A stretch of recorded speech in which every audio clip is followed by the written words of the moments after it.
Don Pedro. ¿Me permite pasar? Por favor, hasta la cocina. Ah, pues muchas gracias. Vamos a la cocina.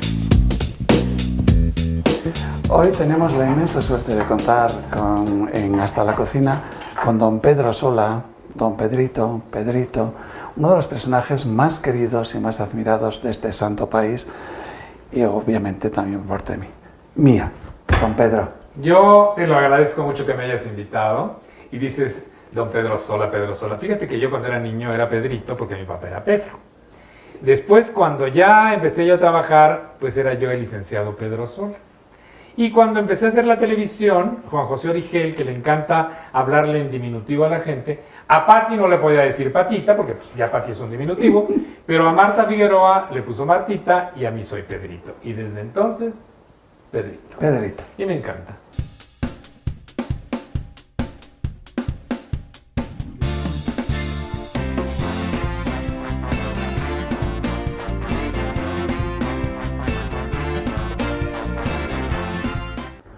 Pues es un placer recibirte. No, pues es un placer que me hayas invitado. Tenemos muchas cosas de las que De queremos todo lo que hablar quieras. contigo.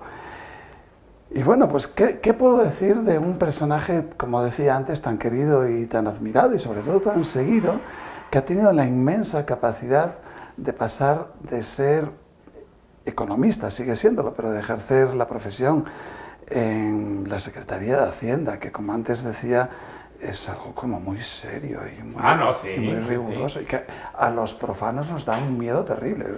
Porque piensas en los impuestos. Sí. A ser todo un personaje en el mundo de la televisión y de la comunicación, y en los últimos tiempos un youtuber que compite con los grandes youtubers conocidos de todo el mundo. Pues te lo agradezco.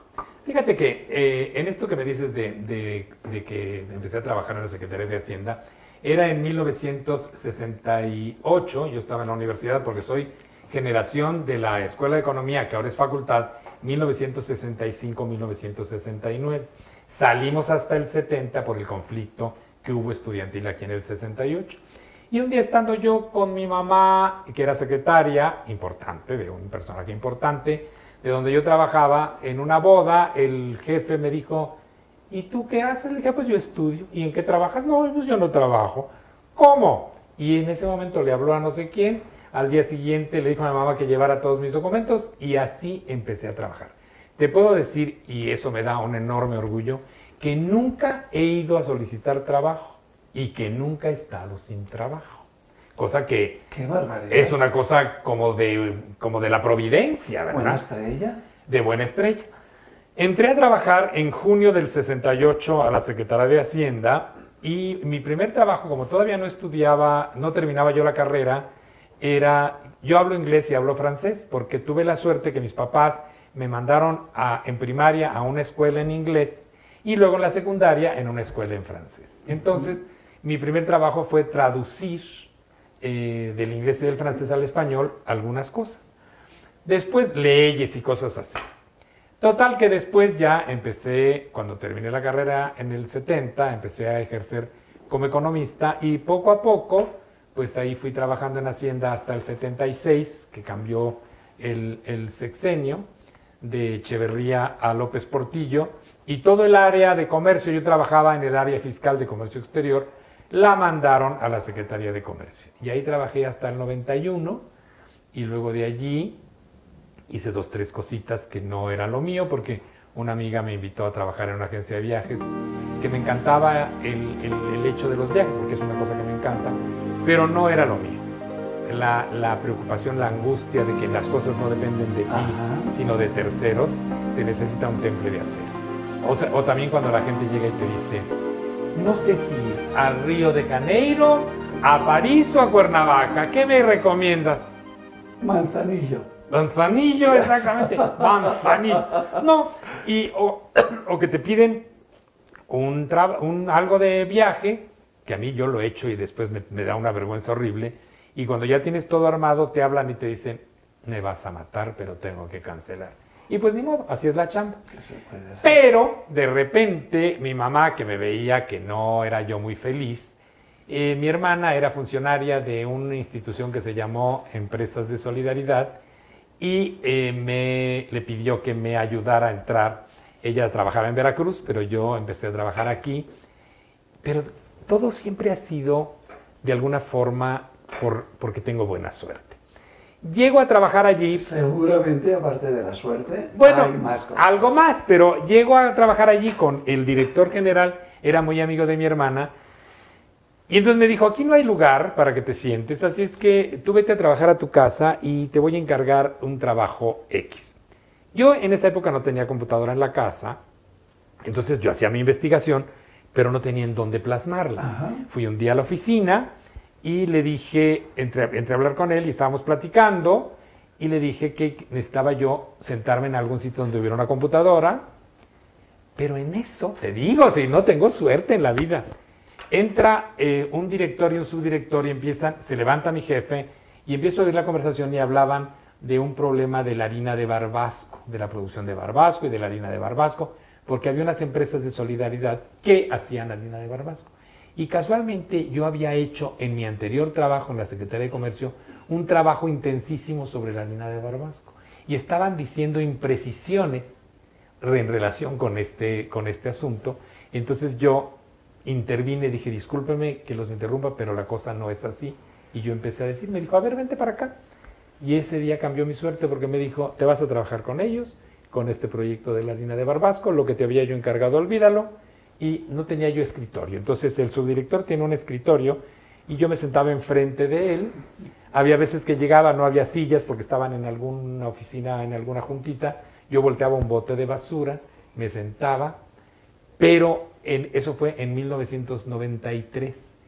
Y fui agarrando el hilo de este trabajo tan maravilloso que hacíamos en este proyecto, que me tocó hacer gestión empresarial, que primero me enseñaron a cómo, pero como se otorgaba dinero, recursos muy importantes a los trabajadores de bajos ingresos, que se organizaban para proyectos, yo iba a ver qué habían hecho con el capital que se les había entregado y a ver si era correcto conforme al proyecto.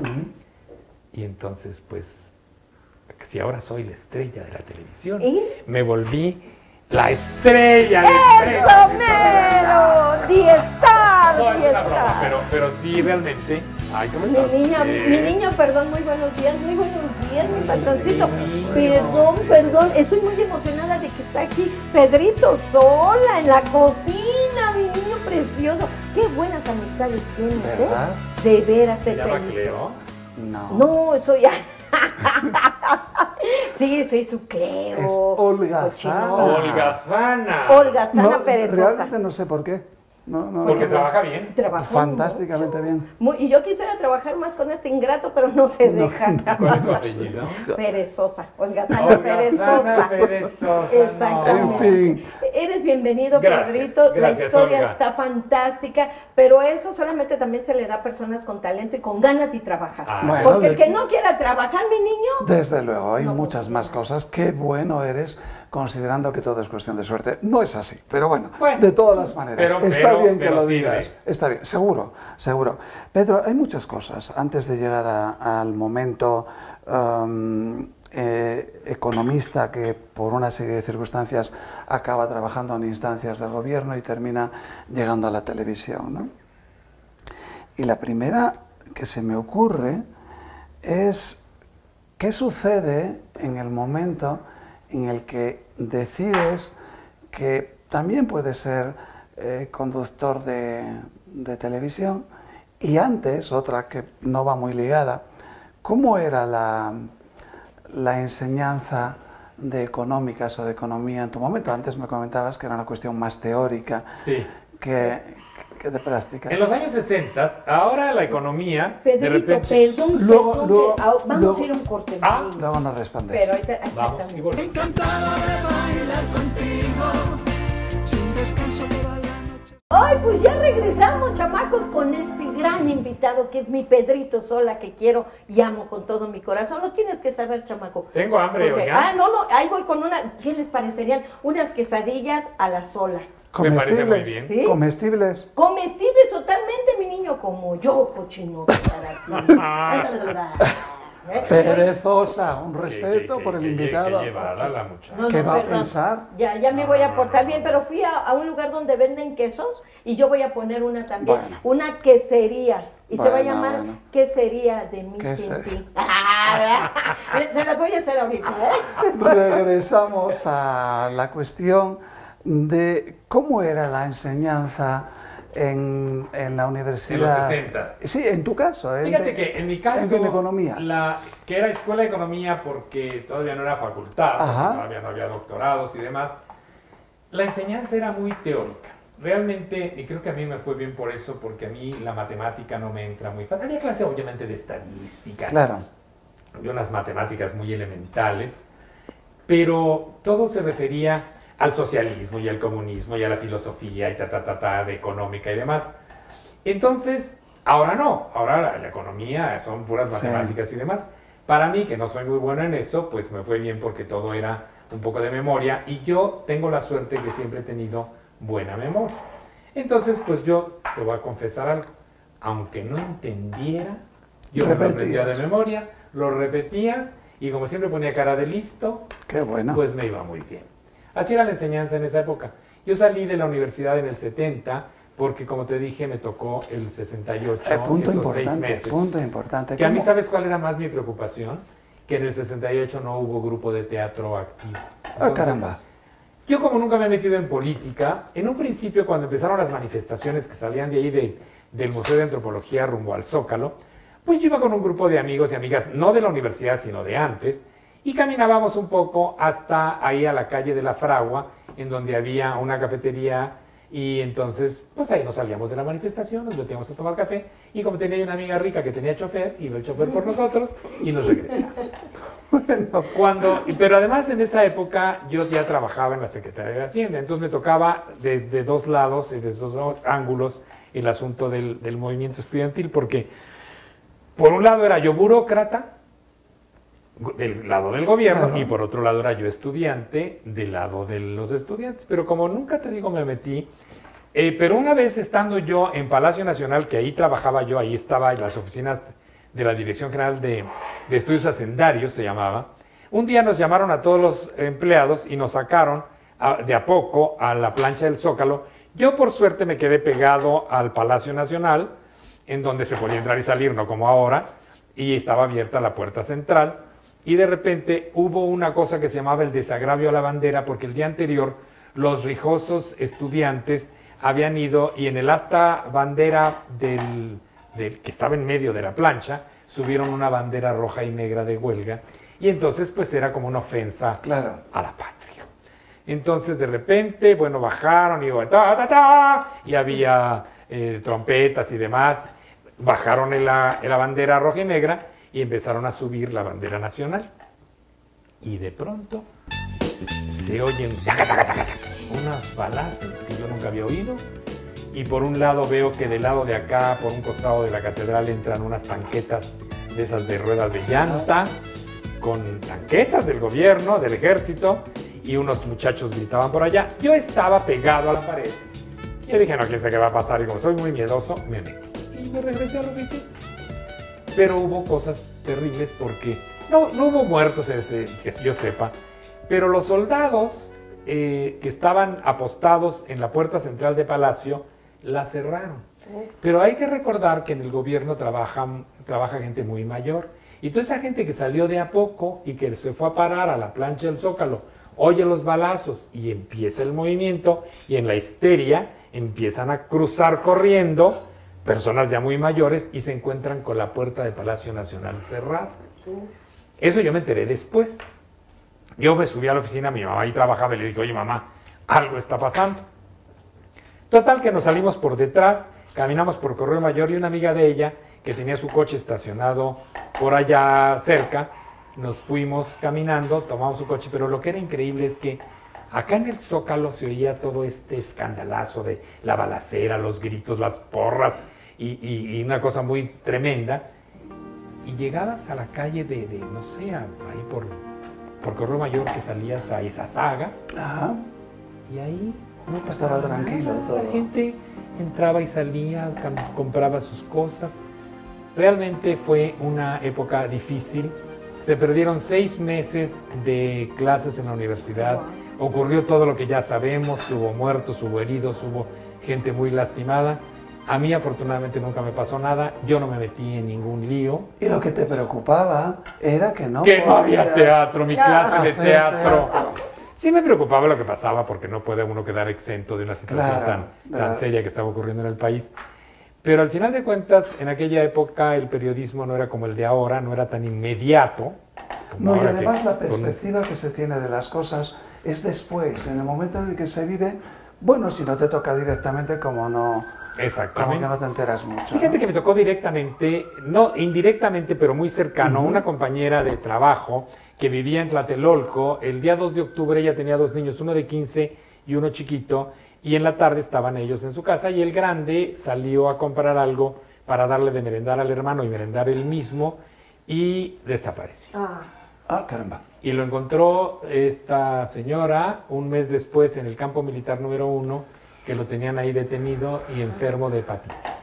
Afortunadamente se salvó el niño, recuperó. pero bueno, se recuperó físicamente, pero imagínate un niño de 15, Sí. separado de su familia, y la mamá separada del hijo, y estar un mes encerrado. Sí. Total que pasó, y pues ella lo vivimos muy de cerca por esta situación. Y tuve un compañero también de trabajo que estudiaba prepa en esa época, que se lo llevaron a la cárcel, estuvo en el reclusor, en Lecumberri, que en esa época Ajá. era la cárcel, y el día que terminaron las Olimpiadas, que porque por eso se llevaron a tanta gente a la cárcel, para que no hubiera problemas, entonces se lo llevaron, y el día que terminaron las Olimpiadas, abrieron la puerta de la cárcel y los dejaron salir a todos, sin antecedentes, por suerte. Menos mal. La historia que en momentos es muy poco comprensiva Sí. con las protestas, Así con es. las revueltas, pero pasó, como pasan tantas cosas. Yo pensaba, Pedro, que tú eras quien ibas a hacer las quesadillas. Mira, ¿Qué yo ocurre? desgraciadamente no sé hacer gran cosa de comer. Yo, de hecho, hago unos huevos revueltos porque el estrellado, el frito, siempre se me rompe la yema. Es que es difícil Entonces, cuando yo tengo, no me gusta la cocina. No me gusta... ¿Pero no te gusta cocinar o no te gusta No comer? me gusta, no comer, me encanta la barriga. No me gusta cocinar, porque no. Tuve una abuela que era una gran cocinera, repostera, pastelera, panadera, y hacía absolutamente de todo. Y yo cuando era niño con ella, por las tardes me decía, vamos a hacer buñuelos. Entonces tenía un aparatito, y entonces ella hacía la batía, los ponía en el aceite, la muchacha los sacaba. Ajá. Y yo los espolvoreaba de azúcar. ¿Participabas? Y los que se rompían nos los comíamos. Y los que quedaban buenos los dejábamos allí. O de repente, Fíjate que no mire está. nada más. Mi gentlemans. No, Ya no, les no, traje no, unas no. quesadillitas. Pero los podemos comer. Pero estas no son quesadillas, estas son sincronizadas. Sincronizada a la sola, entonces, porque son en tu honor, mi niño. Llevan queso Me Oaxaca, encanta. llevan jamón de pechuga de pavo. Pero espera. Pero te encantan de verdad. Es la única. O lo estás diciendo porque sí, Ah, de porque... pechuga de pavo. No, y aparte la Oaxaca. tortilla oscura de este maíz me encanta. Yo las hice Bueno. en la mañana, las tortillitas, y las Tampoco hice... las sí, tortillas. ay, claro, mi Pedrito, si así como mi ves, yo le entro a la chamba. Yo vi el paquete de la marca. Pedrito es televisión, Pedrito. Por eso. Hay que decir que yo las hice. Bueno. Bueno, dice que las hice. Está muy buena. Y son en comal. A mi marido le dicen el comal. ¿Saben por qué? ¿Por qué? Porque le encanta calentar gorditas. Holgazana. Me estás tocando. Holgazana. Me excita. Permite que, por favor, que Siga, don por Pedro favor. siga Sigan contándonos. Muy platicando. buenas lo quedaron, ¿eh? Con mucho cariño y amor. Eso sí. Sigamos, mi querido amigo. Salud. Salud.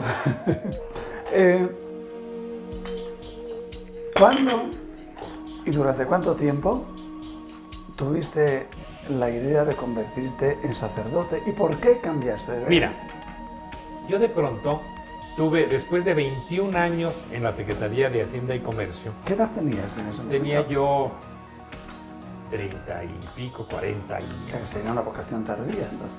Exactamente, fíjate. Y de repente un día leyendo en algo, me enteré que había un convento en Jalisco, creo, que se llamaba Las Vocaciones Tardías.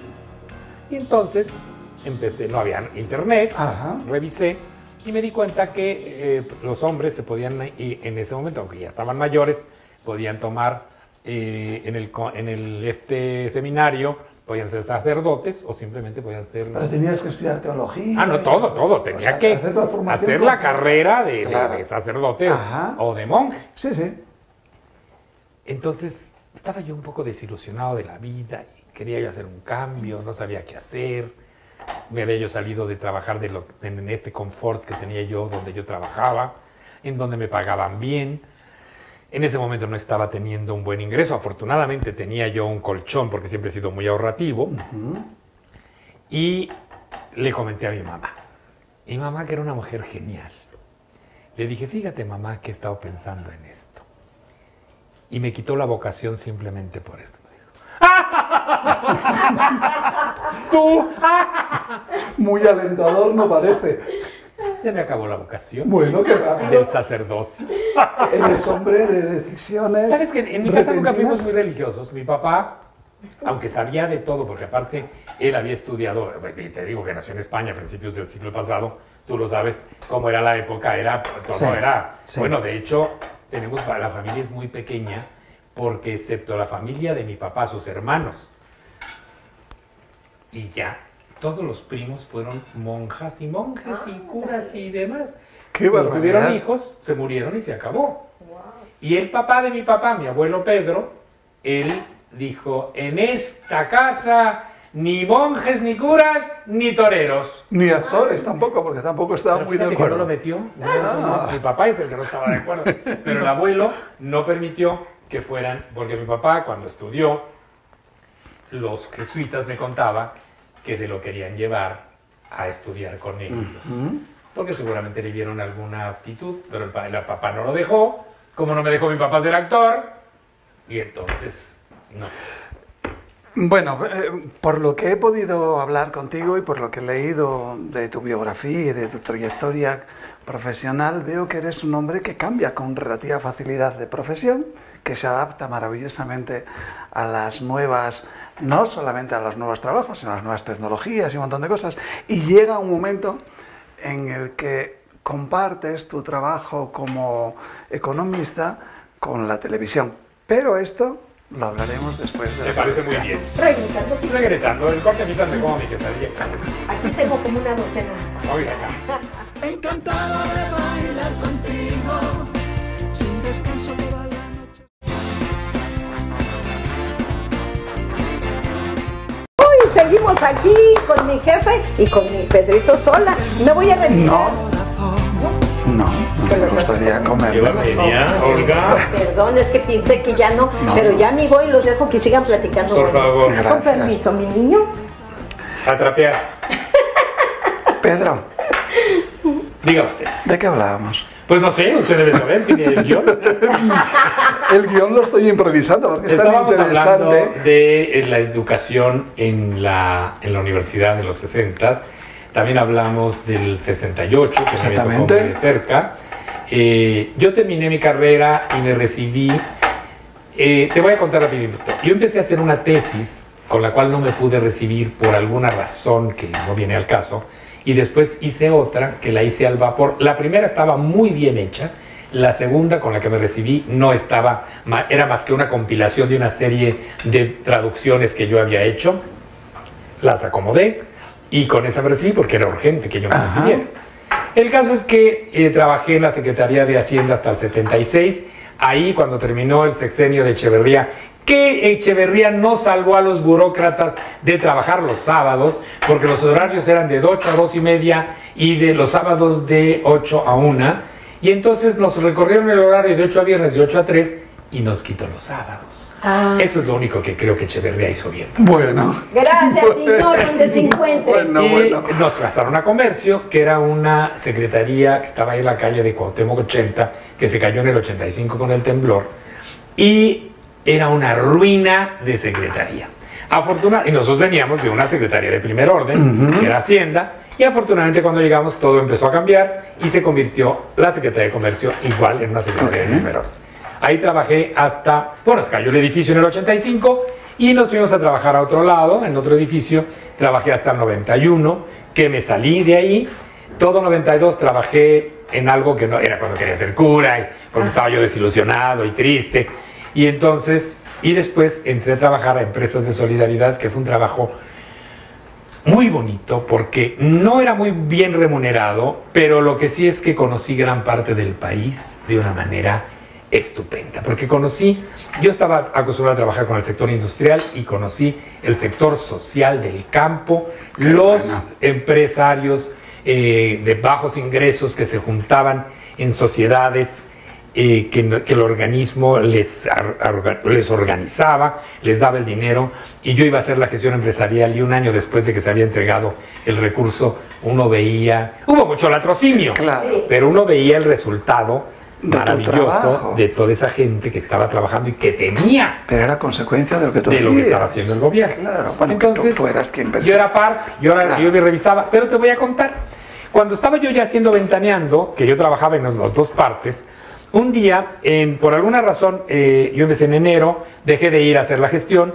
Como en marzo o abril, Pati Chapoy nos dijo que grabáramos 3 programas, miércoles, jueves y viernes, y yo aproveché para hacer una comisión en el sur de Veracruz. Ahí vamos, llegué yo con mis portafolios, y la Casa Ejidal era un poblado de casas de varitas con techo de palma, típico de esta zona tan caliente de Veracruz junto al Papaloapan. Llego con mis portafolios y se junta el grupo social y les digo, soy el licenciado Pedro Sola, y vengo a esto, y de repente una señora levanta la mano y dice, ¿que usted no sale en la tele?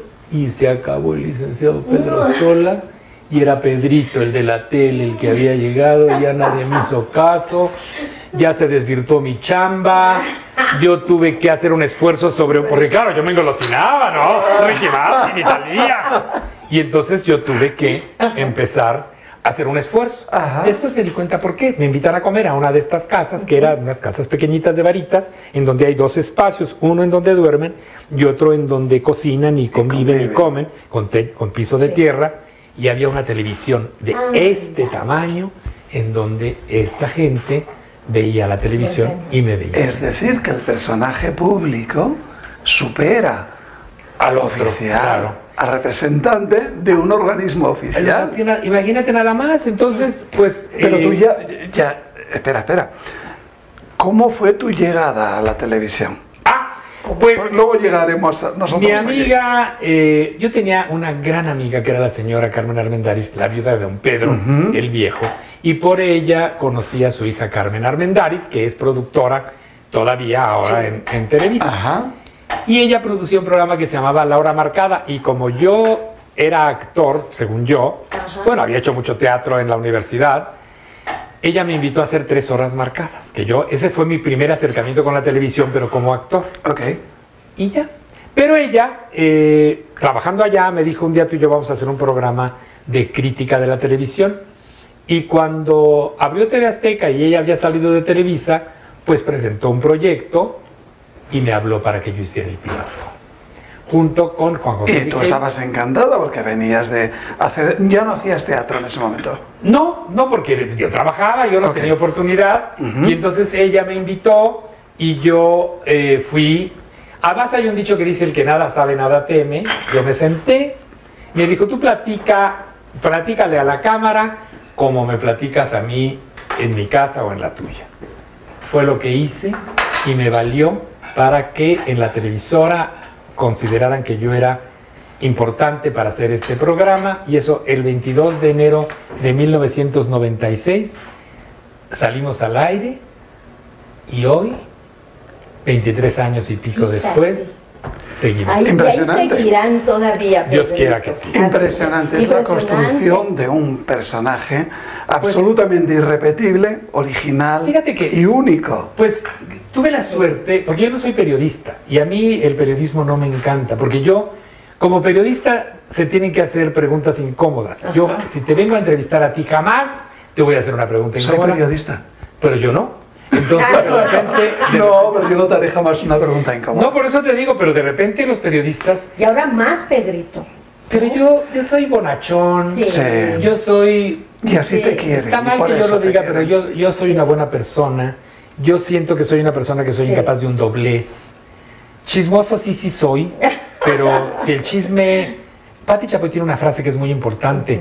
Dice, yo valgo más por lo que me callo que por lo que cuento. Anda. Y tiene razón. Hay muchas cosas que uno se tiene que callar, Claro. aunque las sepa, y no comentarlas porque es mejor. Si a mí alguien me dice, no cuentes, te voy a decir algo, pero no lo cuentes, Lo respetas. lo respeto. No es muy común. Yo lo respeto porque por alguna razón, en primer lugar, tienes la confianza de contármelo a mí. Claro. Claro. Y en ahora, de repente ocurre Claro. que de la nada la gente me cuenta cosas, Y no te advierten. pues no me advierte nada, me Entonces, cuentan algo, Eres libre para decir lo que y yo quieres. llego en la tarde al programa y Cuéntame. ¿Tienes muchos, también depende de qué, ¿eh? ¿Tienes muchos amigos en el artisteo, por No. llamarlo de alguna forma? No. ¿Por el qué? trabajo, Pedrito? No, tengo mis compañeros de trabajo, que es mi familia, Ajá. son Pati, Daniel. Son muchos Una años. familia Son muy muchos linda. años. En este momento, Jimena Pérez, que es la Choco Divina, mi compañera Mónica Castañeda. Los que ya se fueron y que están en la otra televisora, pues siguen siendo, si no mis amigos cercanísimos, sí mis buenos compañeros. Ajá. Y si yo los veo con alegría, Qué bueno. porque compartimos mucho Claro. juntos. ¿Y los cantantes y actores? No, ¿No? ¿No? porque sabes que yo no gusto de fiestas. No vas, Pedrito. Entonces yo no voy, yo procuro ir a lo menos, a menos que sea algo de obligación. Pero te voy a decir algo horrible. Yo, por ejemplo, hay cosas que odio en la vida, en este orden. No odio, pero no me gustan cerca. Ajá. Los niños, no me gustan los niños. Entonces, Los veo y digo, ay, qué nunca bonitos. has querido tener. No, jamás, no, los niños no me gustan. Los perros, ¿Por qué? no te sé, gustan? no me gustan los No te perros. gustan. Bueno, en general, el Ya, reino ya. animal. Me gusta verlos y, ay, qué lindo. Pero Así no que tener. perrito, Pero lindo, lejos, que- ¿no? sí, lejos. Ok. Y las fiestas. Ándale. Yo ya fui a todas las fiestas que tenía que haber ido en mi vida. Yo desde que era yo jovencito que empecé a salir solo, fui a todas, bailé, brinqué, me divertí, fumé cigarro. Una vez fumé marihuana, ya se los conté. ¿una vez? Una sola vez, No pero te me fue gustó, tan un santo, mal, eres me fue un tan santo. mal que no. Y de otras drogas, excepto las prescritas por el médico con receta, Es así. nunca he tomado ninguna. No. Oye, y alguien que me ha dicho, no sé si será muy cierto, que tienes ¿Qué te dijeron? una inclinación especial por todo lo que tiene que ver con la medicina y con los medicamentos. Fíjate que sí, y- yo de repente pensé que me podía haber gustado estudiar la medicina porque me interesa. En la época, ahora hay el internet y tú puedes buscar lo que quieras allí, pero en Ajá. aquella época los médicos usaban un libro de este gordo que se llamaba el Vademecum, Sí. en donde Ajá. venían todas las Ajá. medicinas. Año con año se renovaba. Yo tenía el mío, que ya un poco viejito, pero ahí estaba todo. Entonces yo, de repente, si el médico me decía, tómese usted la ampicilina. Entonces yo iba y buscaba. Y sabías de qué se leía, trataba. no, y sí. Y yo caché y aclaré con los médicos alguna vez y les aclaré lo que pasaba. Porque de repente los médicos también se les va. Un día un doctor me dijo, va a dejar de tomar el X y ahora se va a tomar se va a dejar de tomar el Paramisán y se va a tomar el Digenor. Le dije, pues es lo mismo, nomás que más caro. ¿Cómo? ¿Hipocondríaco? ¿Qué, Pedrito? Pues fíjate que hipocondríaco fui. A veces sí. Pero soy hipocondríaco, pero resuelvo rápido. Si a mí hoy me duele algo, no espero. Y no se me quita mañana. ¿Te medicas? No. O con no, me digo una aspirina, Ajá, una cosa algo así. así nada más. Pero voy al doctor, acudo al doctor para que revise a ver qué es lo que pasa. Nunca dejo pasar. Y le corriges al doctor.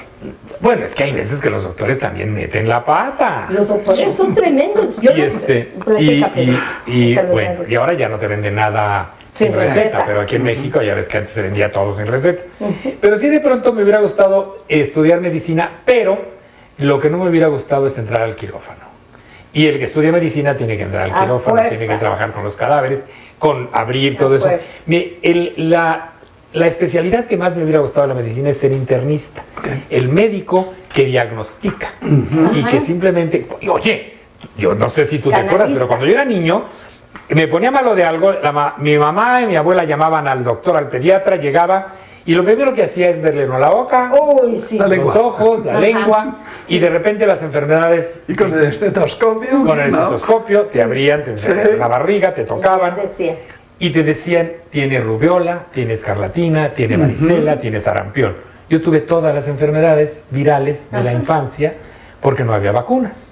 Entonces, había una vacuna triple que era difteria... Tosferina y tétanos, y la de la viruela, que ya no existe, ya no la hacen, que te ponían en la escuela una cosa. La marca para toda la vida.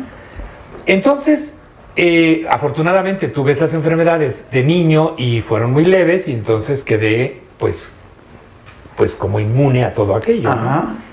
Pero de pronto, bueno, ahora hay muchas enfermedades porque resulta que hay una tendencia a no vacunar a los niños. Eso es muy malo, Pedrito. Pero bueno, por cuestiones religiosas, por lo que sea, porque dicen que el autismo, porque dicen que no lo sé. Pero yo te digo, me hubiera gustado ser médico, pero internista nada más diagnóstico. ¿Y sigues viajando con tu maletín de medicina? Sí, porque para cuidar a los demás. Cuando vas a Europa o cuando vas a Estados Unidos, nada te venden sin receta. Todo, entonces yo llevo... Y cuando pasas la aduana, nunca te ven lo que llevas en el maletín. Tampoco llevo cantidades industriales. Pero llevo para ti. Las que yo tomo, y llevo un antibiótico, un antihistamínico, unas gotas para el oído, unas gotas para la nariz. Yo llevo esto. Y de esta forma, un día estaba en España y entonces saludos allá entro a España. A una farmacia y le digo, señorita, ¿el naproxeno lo vende usted sin receta? Sí. Ah, pues deme por favor una caja. Entonces me trae una caja de 250 miligramos. Digo, ¿no tiene de 500 miligramos? Me dijo, sí, pero es que es muy peligroso porque se tiene usted que tomar una y luego después y esperar, no sé qué. Le dije, yo me tomo de a dos juntas para que el cuerpo y el dolor sepan que la pobre española se quedó, porque aparte allá la farmacéutica es de profesión, no es como aquí, que cualquiera puede ser farmacéutico. No, allá son de profesión, estudian en la universidad. Eso es muy delicado. Entonces, pero sí, cargo mi botiquín, pero te voy a decir una cosa, tengo suerte de que muy pocas veces he tenido que usar el botiquín cuando ando en el extranjero. Y los que me rodean son los que se lo acaban, los que no llevamos luego. Claro, lo que decía, para que los demás estén bien, tú... Yo cargo para mí y para los demás. Te cuento yo una anécdota. Hay una persona con la que he trabajado durante unos años que viaja con su maletín, no solamente de medicina, sino de belleza. Ándale. Pero además lleva supositorios. No soy yo, Hay un supositorio. No soy yo. Supositorios. Claro. Bueno, una medicina. De glicerina. Glicerina. No. Ah, ok. No. Para otra cosa. Es para curar resfriados, dolores de cabeza, no puedo decir la marca. Y este señor, impunemente, en mitad de la calle, se lo coloca. No me digas eso. Así de fácil. Así de fácil. Frente a ti, jefe. Frente a ti, patrón. Lo hizo frente a ti, patrón. Frente a quien sea. Aquí ahora mismo se hace muy discretamente. Mándalo para atrás. Y se lo coloca. Nomás dice, ¿hay alguien en casa? Bueno, es experto. Exactamente. Expertísimo. Preséntamelo. No. Oiga, y yo te voy a platicar una experiencia también con el doctor. Yo fui al doctor, ¿no? Y él dijo, oiga, doctor, yo quiero algo para que mi patrón se ponga como toro, así, bien bravo. O sea, le dije de ti. Yo le dije, patroncito. No, ¿qué va a pensar de nosotros? Pero oiga, que termine, vas a ver lo que me dijo el doctor, que yo quiero algo que me des para que mi patrón se ponga como toro de Lidia, así, todo bravucón, así, de que quiere pelea. ¿Qué podemos hacer, no? Dice, ¿quieres que se ponga como toro? Le dije, sí. Dice, pues vete encuerando y le ponemos los cuernos. No es cierto, patrón, perdóname. Qué respeto, ¿verdad? ¡Qué liviandad! ¿Y cómo la tengo trabajando aquí? ¿Cómo le permito? Por simpática y por guapa. Bueno, gracias, Pedrito. Llegamos a gran éxito en la televisión, gran éxito. Sobre todo, lo que más me gustaría destacar, Pedro, es lo que la gente te quiere. Tengo esa suerte. Tengo esa suerte. Y te voy a decir, bueno, ahora la gente que me ve en la televisión me quiere. Y no es que yo me autoalabe, pero en general, te voy a decir, cuando trabajaba en la Secretaría de Hacienda, el día que yo me recibí, que lo hice a las 8 de la mañana, tempranito, para estar fresco, cuando yo regresé a mi oficina a la 1 de la tarde, lo que nunca había ocurrido en esa oficina, hicieron una fiesta en la Qué oficina. bonito. Recorrieron los escritorios, pidieron permiso e hicieron una fiesta, llevaron de comer, música, y todo el mundo estaba muy contento y muy alegre festejándome porque yo había terminado mi carrera y me había recibido, pero yo había estado con compañeros que había pasado lo mismo y no hubo fiesta. Se hicieron su examen profesional y al día siguiente pues les dimos un abrazo, o si a lo mejor habíamos ido al examen, y a mí así me pasó. Entonces he tenido esa suerte. Una suerte, Pedro. Bueno, por alguna razón así soy. Y entonces me gusta, a mí me gusta la gente, me gusta escucharla. A mí si ahorita me cuentas tú algo interesante, y eso me pasa mucho en el canal, yo voy caminando y de repente me encuentro una señora de las que hacen la limpieza, la saludo, y ¿cómo le va? Y entonces ella me cuenta algo de su vida. Y si yo no me la vuelvo a encontrar hasta dentro de un mes o dos, la veo y me acuerdo de lo que me contó y yo le pregunto. Es maravilloso. Pues es que uno tiene que tener una relación cercana con la gente que le rodea. Claro. Entonces yo trato de llevarme bien con todo el mundo, yo trato de estar en armonía con la gente, de llevarme... y mira, por ejemplo, si tú ves el programa, yo trato siempre de estar tranquilo. Y de repente un poco la discusión es como parte de la sal del programa, del abono que se hace para que uno esté, para que el público le guste. Pero yo procuro no hablar mal de nadie, ni criticar feo. Cositas sí se pueden criticar, pero algo que sea gracioso, pero que no incida en lastimar a nadie en la televisión, porque de repente hay conductores que sí lastiman. O cosas que se dicen que pueden lastimar, como ahora con las redes sociales, que la gente dice unas barbaridades espantosas. Es tremendo. Pero bueno. Pedrito, y aprovechando, perdón, lo de la mayonesa, Pedrito. Eso fue un descalabro terrible que tuve en la vida, pero que, como siempre que soy afortunado, dio frutos. Resulta que en vivo en el programa de Ventaneando me ponen en un ladito, me ponen el nombre, el frasco de la mayonesa, me ponen una pechuga picada, me ponen la cámara y me dice el productor, en el momento en que estés leyendo el prompter y vayas a decir el nombre de la mayonesa, picas un trozo de pechuga, lo embarras de mayonesa y antes de decir, y te lo comes. Ajá. Por alguna razón, mi cerebro me jugó una traición. Sí. Bajé los ojos y en lugar de decir el nombre de esa mayonesa que había pagado una fortuna por la mención en la televisión, yo dije otra. El de la competencia realmente, mi Pedro. Vamos a publicidad, regresamos y nos cuenta las consecuencias Y la cara. Ya se me antojó esa de algo mayonesa. tan importante y que te ha beneficiado mucho finalmente. Ahora lo contamos. Eres un rey, Pedrito, para Gracias. presidente, ¿cómo no? Encantado de bailar contigo, sin descanso toda la noche.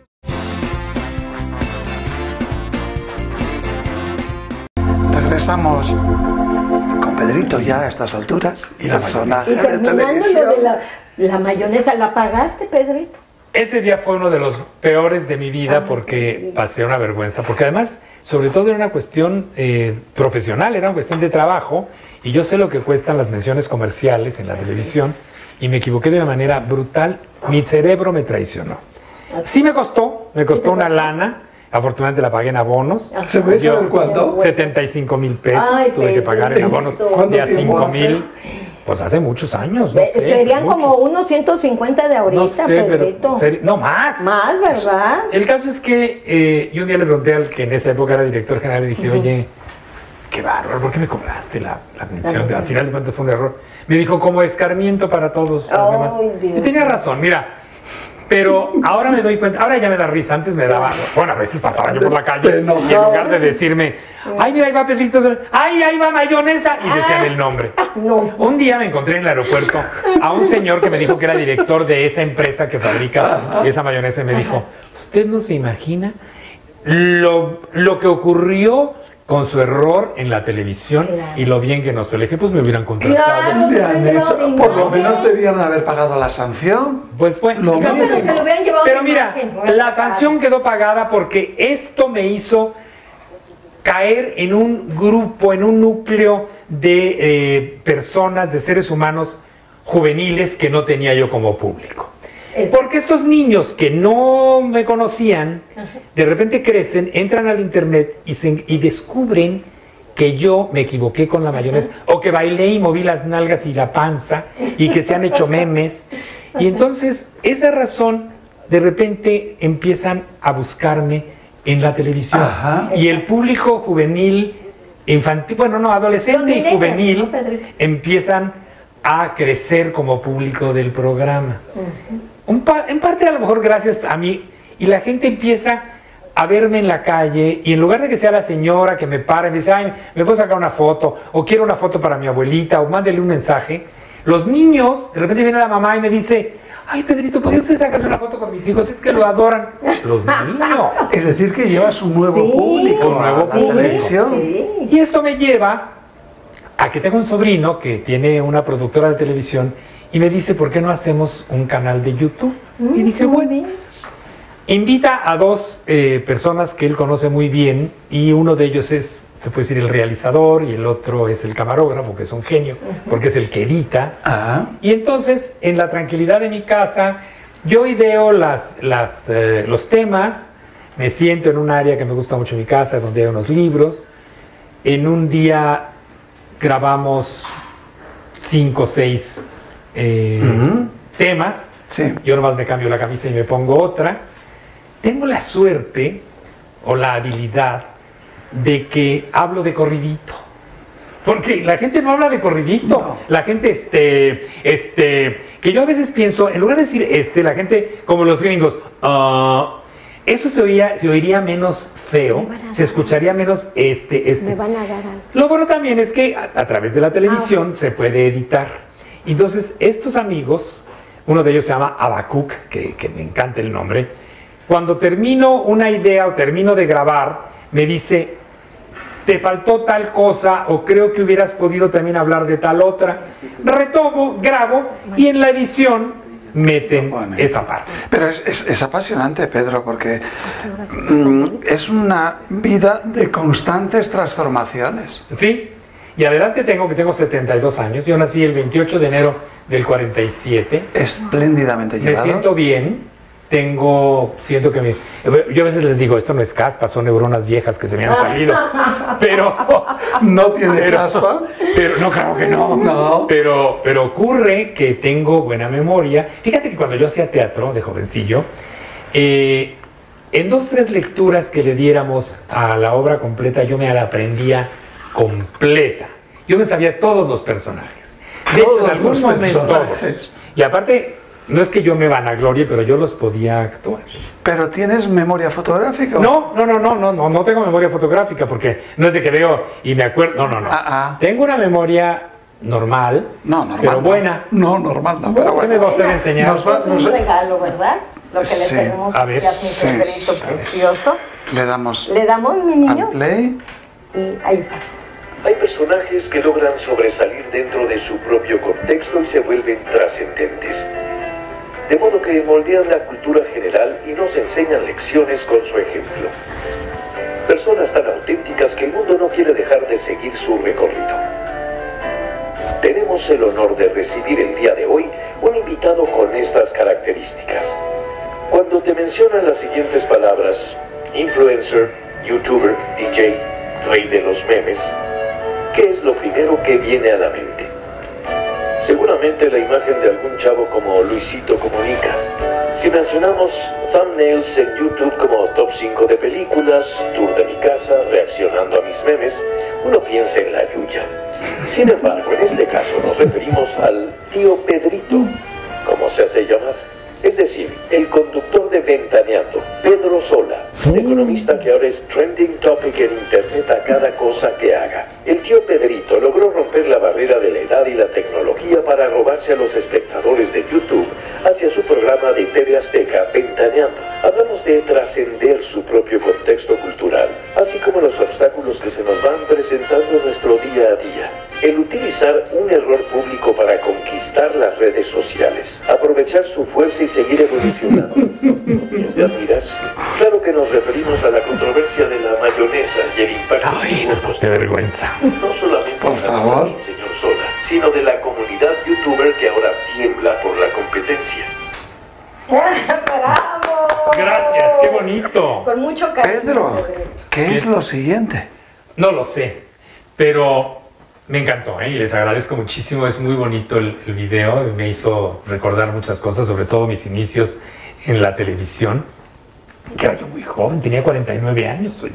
Cuando empecé en la televisión tenía el cabello negro, el bigote siempre me lo pinté, porque desde muy joven que lo tenía rojo, se hizo blanco. Ajá. Entonces siempre lo traigo pintado y ya me hace falta, pero bueno.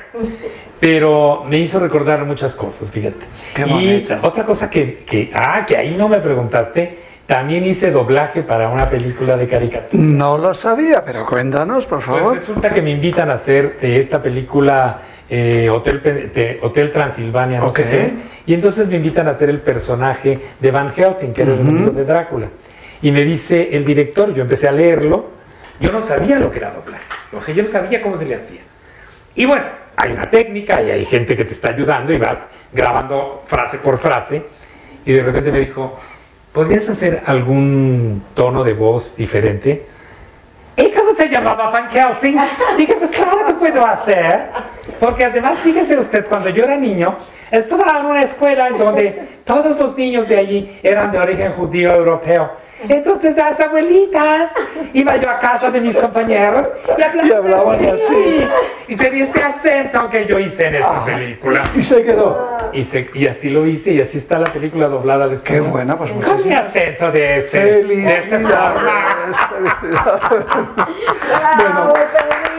Gracias, bravo, gracias, Pedrito! amiga. Insisto una vez más en la enorme capacidad de transformación en que tienes por delante muchísimos años Pues ojalá. para seguir experimentando. Ya es un enorme éxito. No el conseguir muchos youtubers, que está muy bien, eso es genial, pero tener esa capacidad de pasar de ser un comentarista o un conductor más o menos serio a reírte de ti mismo. Además, mira, te voy a decir algo que nunca digo en la televisión.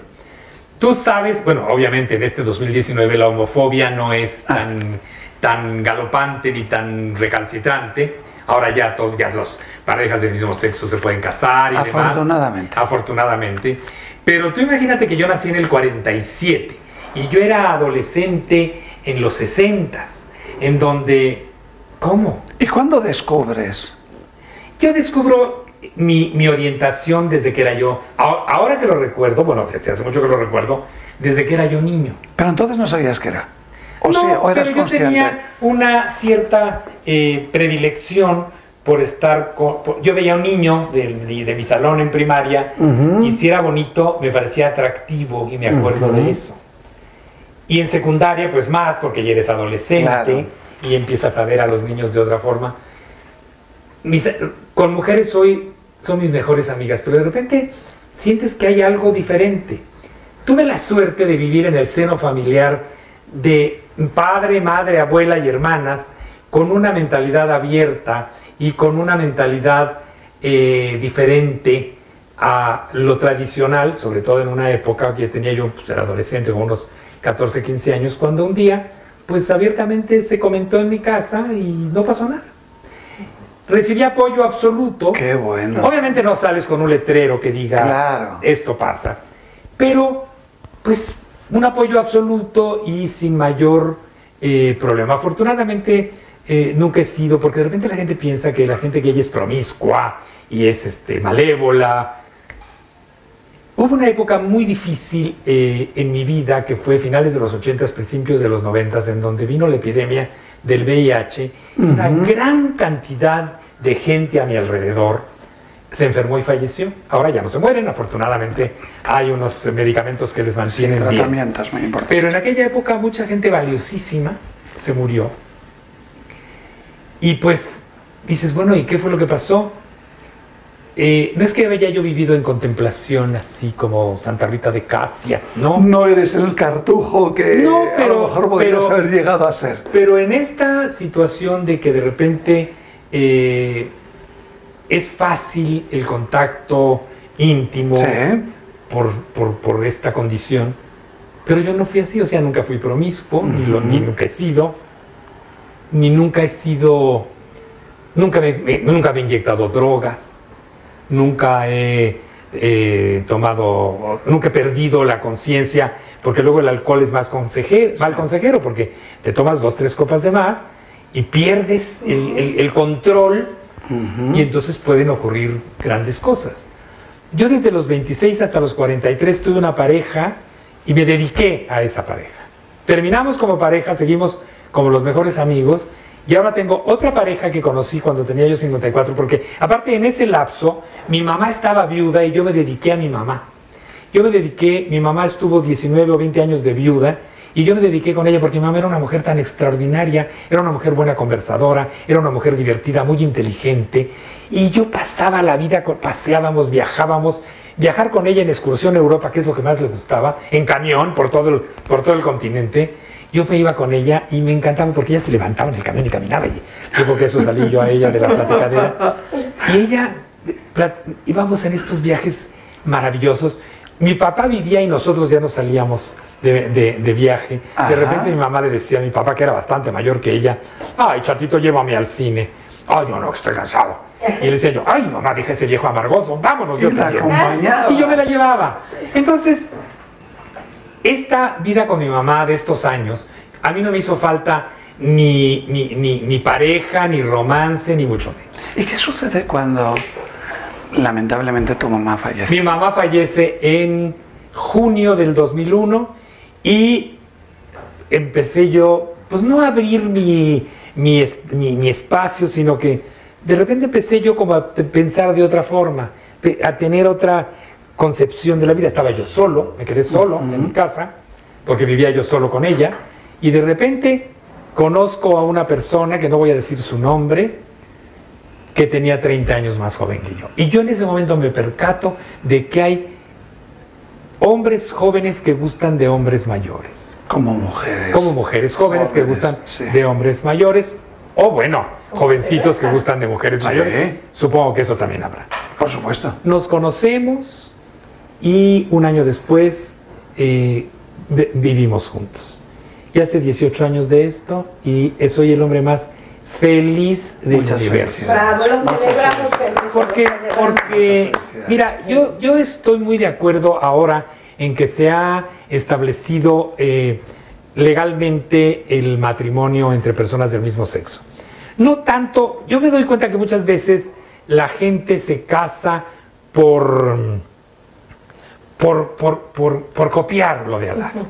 También otra cosa que yo siempre he pensado es que las parejas del mismo sexo, sean hombres o mujeres, no deben de tratar de tomar los moldes de los papás, porque la naturaleza es diferente. Claro. Y así como hay gente buena, hay gente mala, y así como uno debe de pensar en lo que es y en la felicidad y en la alegría y mantenerse unido con esas personas simplemente por la lealtad, la tolerancia, todo esto que a mí me parece que es como debe de llevarse los seres humanos. Entonces, de pronto conocí a esta persona, estamos juntos, no pienso casarme porque eso también no me parece, aunque en México existía ya un encuadre legal que era la sociedad de convivencia, porque en esos años en donde se murió tanta gente por el VIH, yo vi parejas que tenían bastante tiempo, mucho tiempo de pareja, de repente uno de ellos por alguna razón, bueno, por esa razón, fallecía, y obviamente la familia era la que era la dueña de todos los bienes de esta persona. Claro. Sí. Entonces, y la otra persona quedaba volando en el aire. Cosa que con la sociedad de convivencia, si se establece esta pareja, ahora si ya se casa la gente, ya tienen un vínculo legal que los une. Claro que hay testamentos, Sí. pero la gente no pensamos que nos vamos a morir nunca y no queremos hacer testamento. Septiembre, mes del testamento, y es muy barato. Ya lo Entonces, saben. hay que hacerlo porque 2, 3 cosas, 2, 3 pesos que tenga uno de propiedad, el día que uno se va de este mundo, quedan volando. Y esos 2, 3 pesos se convierten en polvo cuando empieza el intestado y y los abogados se quedan con todo. Y los impuestos del gobierno. Pedro, es apasionante el tema, realmente apasionante. Espero que tengamos oportunidad de volver a hablar El día que de usted todo guste, esto. señor. Gracias, Pedro. Una pregunta que pretendo que sea interesante, a ver si lo consigo. Venga, jefe. Si la popularidad es el reflejo del éxito, en la calle creemos que la solvencia económica es el reflejo del éxito. Si Mira, pudiéramos asomarnos a tu estado financiero, ¿qué nos encontraríamos? Mira, si te pudieras asomar a mi estado financiero bancario, pues encontrarías que soy un hombre metódico, cuidadoso y ahorrativo. Parte de tu... Pero que también soy muy compartido. Ajá. Porque yo siendo un burócrata con un sueldo no malo, pero tampoco un sueldazo, yo te puedo decir que cuando yo me retiré del gobierno después de 27 años, cuando yo cumplí 60 y fui a pedir una pensión, el gobierno me da una pensión mensual de 5,000 pesos, que yo no podría vivir con ella, porque con 5,000 pesos, ¿quién vive? Entonces, ¿por qué? Porque en mi último trabajo mi sueldo base era muy chiquitito y todo lo demás eran compensaciones, eran 2 compensaciones extras que me daban una solvencia mejor. Entonces, de pronto, te lo contaba hace un rato, el día que me dijeron lo que me iban a pagar en Ventaneando, yo hice cuentas y pensé, ojalá que dure este programa 3 o 4 meses para que yo pueda cambiar el coche, que tenía yo un bochito con año 90 en el 96. Entonces, si me preguntas por mi solvencia económica, no vivo penurias, vivo en un departamento que mi papá le heredó a mi mamá y que mi mamá me heredó a mí. Vivo bien, no gasto en excesos, no viajo en primera, viajo en turista superior, eso sí. Ah, eso sí. Eso sí, no en business, en turista superior. He viajado prácticamente por donde he querido, me faltan cosas. He ayudado a mis hermanas, a mis sobrinos, al que puedo yo le ayudo con lo que puedo, tampoco no voy a ayudar con lo que no puedo. Claro.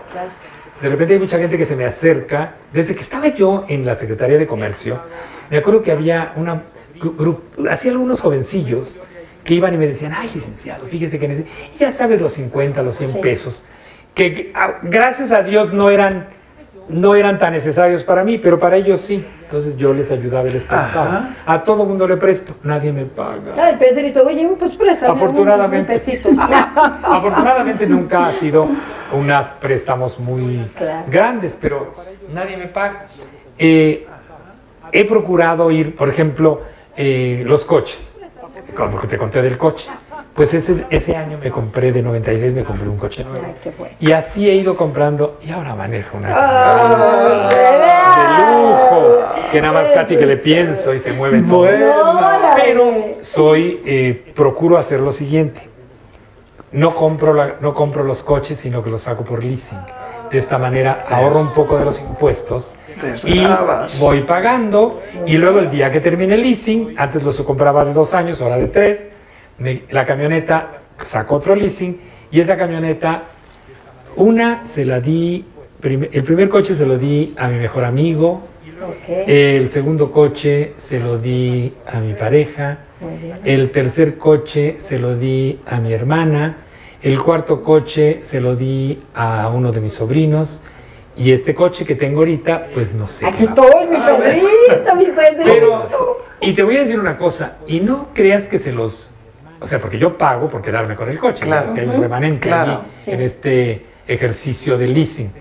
Entonces, yo lo que hago es que se los doy en lo que me puedan pagar. Y si no me pueden Muy pagar, bien. pueden quedarse. Qué lindo, Pedrito, qué lindo, mi niño. Una conversación con un personaje maravilloso, absolutamente admirado de todo el mundo, que por encima de todo, la pregunta era retórica, no era importante, la referida al dinero, a las posibilidades económicas, porque tienes lo más valioso, que es el cariño de la gente Y el la salud. admiración. Y la Además, salud. para que disfrutes de ese cariño, 1.000.000 de gracias. Yo lo disfruto mucho y les agradezco mucho que me hayan invitado. Gracias, Pedrito, Lo he pasado es tu muy, casa. muy bien. Estoy a sus órdenes y espero que no sea la última vez que me No, inviten. Nosotros ¿No? también nos esperamos, Pedro. 1.000.000 de gracias. Gracias. Gracias, Pedrito. Gracias, Eres un rey. Adiós, chao. de bailar contigo.